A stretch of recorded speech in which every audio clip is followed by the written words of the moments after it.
નમસ્કાર શિક્ષક મિત્રો, સ્વાગત છે તમારું આપણી આ યુટ્યુબ ચેનલમાં જેનું નામ છે ગુજરાતી જીકેની જમાવટ।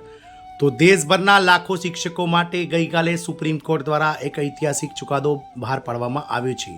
હવે આવા શિક્ષકોનું જે નોકરીનું ભવિષ્ય છે તે ખતરામાં આવી શકે છે। સરકાર દ્વારા વારંવાર આ મુદતમાં વધારો કરવા છતાં પણ જે કર્મચારી અથવા જે શિક્ષકોએ આ પરીક્ષા પાસ નહીં કરી હોય તેવા કર્મચારીઓએ હવે રાજીનામું આપવું પડશે અથવા તો ફરજિયાત નિવૃત્ત થવાને લઈને સુપ્રીમ કોર્ટે ઐતિહાસિક ચુકાદો આપ્યો છે। જાણીએ આજના વિડીયોમાં વિગતવાર કે ગઈકાલે એટલે કે 1 સપ્ટેમ્બર 2025ના રોજ સુપ્રીમ કોર્ટ દ્વારા દેશભરના કરોડો શિક્ષકો માટે શું ઐતિહાસિક ચુકાદો આવ્યો છે, શું છે તેની સમગ્ર બાબત તેને લઈને આજના વિડીયોમાં વિગતવાર ચર્ચા કરીશું। તો વિડીયોના અંત સુધી આ બન્યા રહો।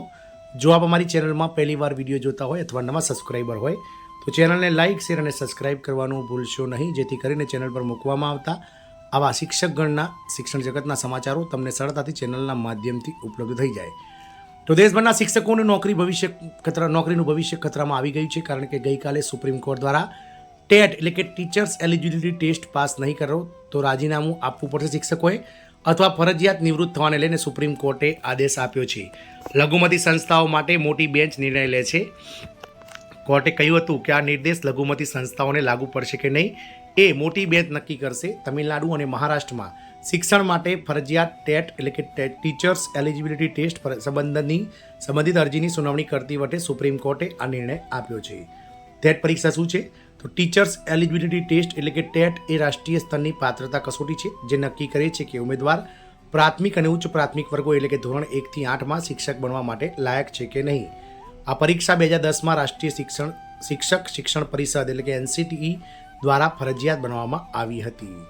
શું છે આખો મામલો? તો આરટીઈ અધિનિયમ 2009ની કલમ 23(1) મુજબ શિક્ષકો માટેની લઘુત્તમ લાયકાત એનસીટીઈ દ્વારા નિર્ધારિત કરવામાં આવશે।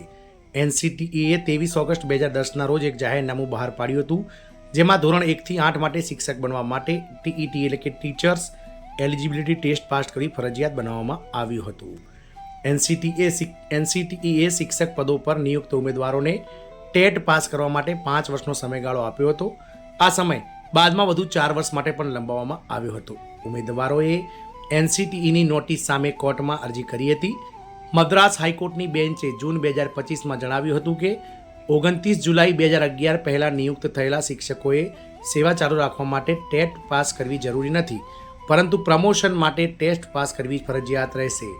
આ નિર્ણયના આધારે સુપ્રીમ કોર્ટે હવે સેવામાં ચાલુ રહેવા અને બઢતી બંને અંગે ટેટ પાસ કરી ફરજિયાત બનાવ્યું છે। જો કે લઘુમતી સંસ્થાઓ માટે નિર્ણય હજુ આવવાનો બાકી છે। આમ દેશભરના લાખો શિક્ષકો માટે સુપ્રીમ કોર્ટ દ્વારા મહત્વનો ચુકાદો આપવામાં આવ્યો છે। હવે તમામ જે શિક્ષકો હાલમાં નોકરી કરી રહ્યા છે, જો તેઓએ બઢતી લેવી હશે અથવા પ્રમોશન લેવું હશે તો તેમને ફરજિયાત જે ઉચ્ચ પગાર ધોરણ છે તે પાસ પણ લેવું હશે, તેના માટે પણ ટેટ એટલે કે ટીચર્સ એલિજિબિલિટી ટેસ્ટ જે છે તે સરકાર દ્વારા વારંવાર લેવામાં આવે છે, તે ટેટ પાસ કરવું ફરજિયાત બનાવી છે। ગુજરાતના પણ લાખો શિક્ષકોને જે પ્રાથમિક અને ઉચ્ચતર પ્રાથમિકમાં કામ કરી રહ્યા છે, ધોરણ 1 થી 8ના શિક્ષકો, તેમને પણ આ નિયમ લાગુ પડશે કે નહીં તે ટૂંક સમયમાં ગુજરાત સરકાર બહાર પાડશે, પરંતુ આનાથી ચોક્કસથી દેશના કરોડો શિક્ષકોને જે છે તે લાભ મળવાનો છે। જય હિન્દ, અસ્તુ।